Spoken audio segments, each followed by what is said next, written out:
शीत युद्ध cold war क्या है?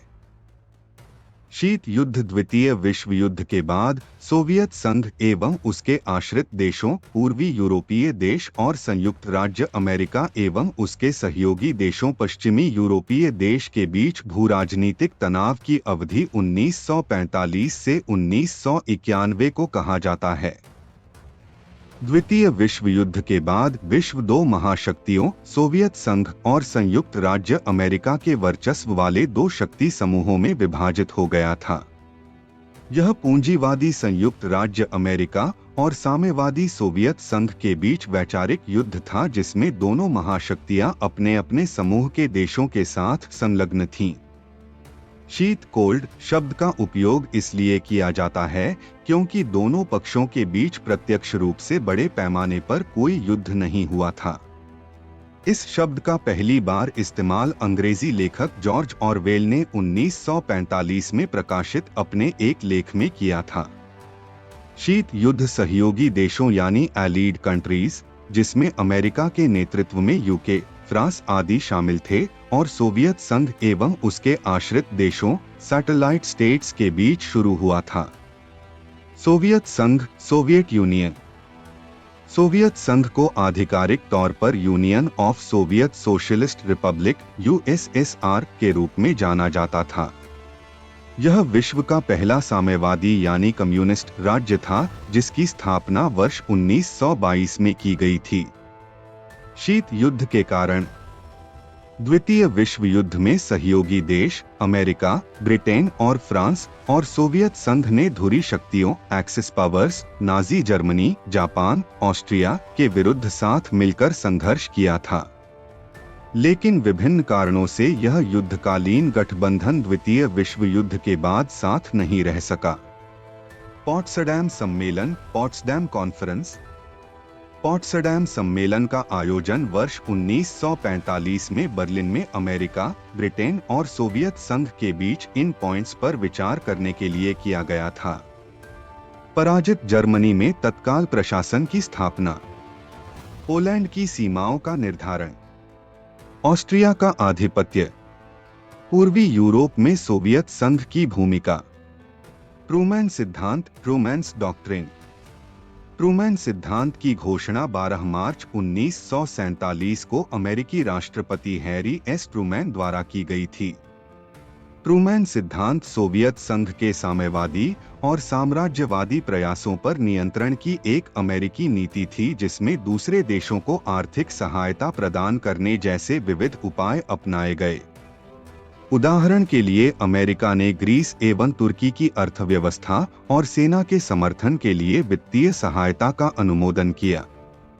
इतिहासकारों का मानना है कि इसी सिद्धांत की घोषणा से शीत युद्ध के आरंभ की आधिकारिक घोषणा चिह्नित होती है।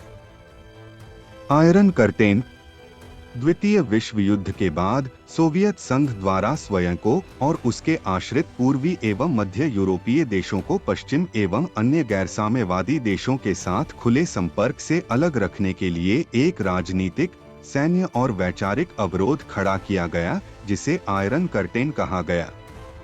आयरन कर्टेन शब्दावली का प्रयोग सर्वप्रथम ब्रिटेन के प्रधानमंत्री विंस्टन चर्चिल द्वारा किया गया था। इस आयरन कर्टेन के पूर्व में वे देश थे जो सोवियत संघ से जुड़े थे या उससे प्रभावित थे, जबकि पश्चिम में वे देश थे जो अमेरिका और ब्रिटेन के सहयोगी थे या लगभग तटस्थ थे। शीत युद्ध की महत्वपूर्ण घटनाएं। बर्लिन की घेराबंदी बर्लिन ब्लॉकेड 1948। जैसे ही सोवियत संघ और सहयोगी देशों के बीच तनाव बढ़ा, सोवियत संघ ने वर्ष 1948 में बर्लिन की घेराबंदी शुरू कर दी। बर्लिन की घेराबंदी सोवियत संघ द्वारा सहयोगी देशों के नियंत्रण वाले बर्लिन क्षेत्र में उनकी गतिशीलता को सीमित करने का एक प्रयास था। इसके अतिरिक्त 13 अगस्त 1961 को जर्मन डेमोक्रेटिक रिपब्लिक पूर्वी जर्मनी की साम्यवादी सरकार ने पूर्वी और पश्चिमी बर्लिन के बीच एक कांटेदार बाड़ और कंक्रीट की दीवार, बर्लिन की दीवार का निर्माण भी शुरू कर दिया। इसने मुख्य रूप से पूर्वी बर्लिन से पश्चिमी बर्लिन में बड़े पैमाने पर प्रवसन को रोकने के उद्देश्य को पूरा किया। विशेष परिस्थितियों को छोड़कर पूर्वी और पश्चिमी बर्लिन के लोगों को सीमा पार करने की अनुमति नहीं दी गई थी। वर्ष 1989 में बर्लिन की दीवार के ध्वस्त होने से पहले तक यह अमेरिका और सोवियत संघ के बीच शीत युद्ध का सबसे महत्वपूर्ण प्रतीक या स्मारक बना रहा। The Marshall plan versus the Cominform. Marshall योजना। वर्ष 1947 में अमेरिकी विदेश मंत्री जॉर्ज मार्शल ने यूरोपीय पुनर्निर्माण कार्यक्रम यूरोपियन रिकवरी प्रोग्राम (ईआरपी) का अनावरण किया, जिसमें आवश्यकतानुसार आर्थिक और वित्तीय मदद की पेशकश की गई। ईआरपी का एक उद्देश्य यूरोप के आर्थिक पुनर्निर्माण को प्रोत्साहन देना था। हालांकि यह ट्रूमैन सिद्धांत का ही आर्थिक विस्तार था। कमिनफॉर्म। सोवियत संघ ने मार्शल योजना के संपूर्ण विचार की डॉलर साम्राज्यवाद (डॉलर इंपेरियलिज्म) के रूप में भर्त्सना की। मार्शल योजना पर सोवियत प्रतिक्रिया के रूप में वर्ष 1947 में कमिनफॉर्म (कम्युनिस्ट इंफॉर्मेशन ब्यूरो) की नींव पड़ी। यह मुख्य रूप से पूर्वी यूरोप के देशों को एक साथ रखने के लिए एक संगठन था। NATO versus Warsaw pact. उत्तरी अटलांटिक संधि संगठन (North Atlantic Treaty Organization, NATO). Soviet संघ द्वारा बर्लिन की घेराबंदी ने पश्चिम की सैन्य कमजोरी को प्रकट किया था, जिससे वे निश्चित तौर पर सैन्य तैयारी करने को प्रेरित हुए। परिणामस्वरूप वर्ष 1948 में मुख्य रूप से पश्चिमी यूरोप के देशों ने युद्ध के मामले में सैन्य सहयोग का वादा करते हुए ब्रुसेल्स रक्षा संधि (ब्रसल्स डिफेंस ट्रीटी) पर हस्ताक्षर किए। बाद में ब्रुसेल्स रक्षा संधि में अमेरिका, कनाडा, पुर्तगाल, डेनमार्क, आइसलैंड, इटली और नॉर्वे भी शामिल हो गए तथा अप्रैल 1949 में नाटो का गठन हुआ। नाटो देश इनमें से किसी एक पर भी हमले को सभी देशों पर हमले के रूप में देखने और अपने सैन्य बलों को एक संयुक्त कमान के तहत रखने पर सहमत हुए। वार्सा संधि (वॉरसॉ पैक्ट). नाटो में पश्चिम जर्मनी के शामिल होने के तुरंत बाद ही सोवियत संघ और उसके आश्रित राज्यों के बीच वार्सा संधि (द वॉरसॉ पैक्ट) 1955 पर हस्ताक्षर किए गए। यह एक पारस्परिक रक्षा समझौता था जिसे पश्चिमी देशों ने पश्चिमी जर्मनी की नाटो सदस्यता के विरुद्ध सोवियत प्रतिक्रिया के रूप में देखा था। अंतरिक्ष में प्रतिस्पर्धा (स्पेस रेस). शीत युद्ध की प्रतिद्वंद्विता में अंतरिक्ष अन्वेषण का एक और नाटकीय क्षेत्र के रूप में उभार हुआ। वर्ष 1957 में सोवियत संघ ने स्पुतनिक I का प्रक्षेपण किया। यह विश्व का पहला मानव निर्मित कृत्रिम उपग्रह था जिसे पृथ्वी की कक्षा में स्थापित किया गया।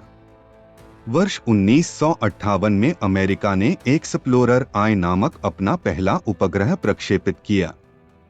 इस अंतरिक्ष प्रतिस्पर्धा में अंततः जीत अमेरिका की हुई जब इसने वर्ष 1969 में सफलतापूर्वक चंद्रमा की सतह पर पहला मानव नील आर्मस्ट्रांग भेजा। हथियारों की प्रतिस्पर्धा। सोवियत संघ पर अमेरिकी नियंत्रण रणनीति ने संयुक्त राज्य अमेरिका को वृहद पैमाने पर हथियारों का संग्रहकर्ता बना दिया और प्रतिक्रिया में सोवियत संघ ने भी यही किया।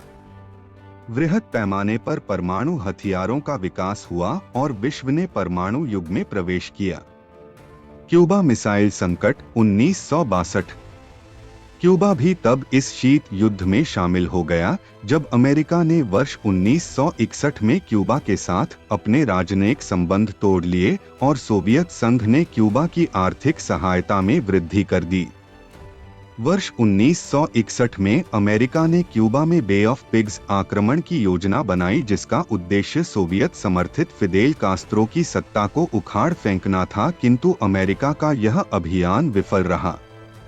इस घटना के बाद फिदेल कास्त्रो ने सोवियत संघ से सैन्य मदद की अपील की, जिस पर सोवियत संघ ने क्यूबा में परमाणु मिसाइल लॉन्चर स्थापित करने का निर्णय लिया, जिसका उद्देश्य अमेरिका को लक्ष्य बनाना था। क्यूबा मिसाइल संकट ने दोनों महाशक्तियों को परमाणु युद्ध के कगार पर पहुंचा दिया था। हालांकि कूटनीतिक प्रयासों से इस संकट को टालने में सफलता मिली। शीत युद्ध का अंत। वर्ष 1991 में कई कारणों से सोवियत संघ का विघटन हो गया, जिसने शीत युद्ध की समाप्ति को चिह्नित किया, क्योंकि दो महाशक्तियों में से एक अब कमजोर पड़ गया था।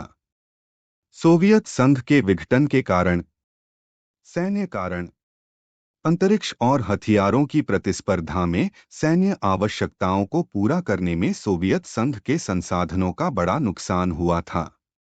मिखाइल गोर्बाचेव की नीतियां मृतप्राय होती सोवियत अर्थव्यवस्था में सुधार के लिए गोर्बाचेव ने ग्लासनोस्ट, ओपननेस और पेरेस्ट्रोइका रीस्ट्रक्चरिंग नीतियों को अपनाया। ग्लासनोस्ट का उद्देश्य राजनीतिक परिदृश्य का उदारीकरण था। पेरेस्ट्रोइका का उद्देश्य सरकार द्वारा संचालित उद्योगों के स्थान पर अर्धमुक्त बाजार नीतियों को प्रस्तुत करना था। इसने विभिन्न मंत्रालयों को अधिक स्वतंत्रता से कार्य करने की अनुमति दी और कई बाजार अनुकूल सुधारों की शुरुआत हुई। इन कदमों ने साम्यवादी विचार में किसी पुनर्जागरण का प्रवेश कराने के बजाय संपूर्ण सोवियत तंत्र की आलोचना का मार्ग खोल दिया। राज्य ने मीडिया और सार्वजनिक क्षेत्र दोनों के ऊपर अपना नियंत्रण खो दिया तथा पूरे सोवियत संघ में लोकतांत्रिक सुधार आंदोलनों ने गति पकड़ ली। इसके साथ ही बदहाल होती अर्थव्यवस्था, गरीबी, बेरोजगारी आदि के कारण जनता में असंतोष बढ़ रहा था और वे पश्चिमी विचारधारा एवं जीवन शैली की ओर आकर्षित हो रहे थे। अफगानिस्तान का युद्ध सोवियत अफगान युद्ध 1979 से 1989 सोवियत संघ के विघटन का एक अन्य महत्वपूर्ण कारण था, क्योंकि इसने सोवियत संघ के आर्थिक और सैन्य संसाधनों को काफी क्षति पहुंचाई थी। निष्कर्ष: शीत युद्ध की समाप्ति ने अमेरिका की जीत को प्रतिबिंबित किया और द्विध्रुवीय विश्व व्यवस्था एक ध्रुवीय विश्व व्यवस्था में बदल गई। हालांकि पिछले एक दशक में विश्व के सबसे शक्तिशाली देश के रूप में अमेरिका की स्थिति में तेजी से अस्थिरता आई है। अफगानिस्तान और इराक पर अमेरिकी आक्रमण, गैरपारंपरिक सुरक्षा खतरे, वैश्विक आर्थिक अस्थिरता, धार्मिक कट्टरवाद के प्रसार के साथ ही नई आर्थिक शक्तियों जैसे जापान, ऑस्ट्रेलिया, भारत, चीन आदि के उदय ने विश्व को अधिक बहुध्रुवीय छवि प्रदान की है और इसके साथ ही पश्चिम के पतन एवं पूर्व के उदय का पूर्वानुमान लगाया जा रहा है।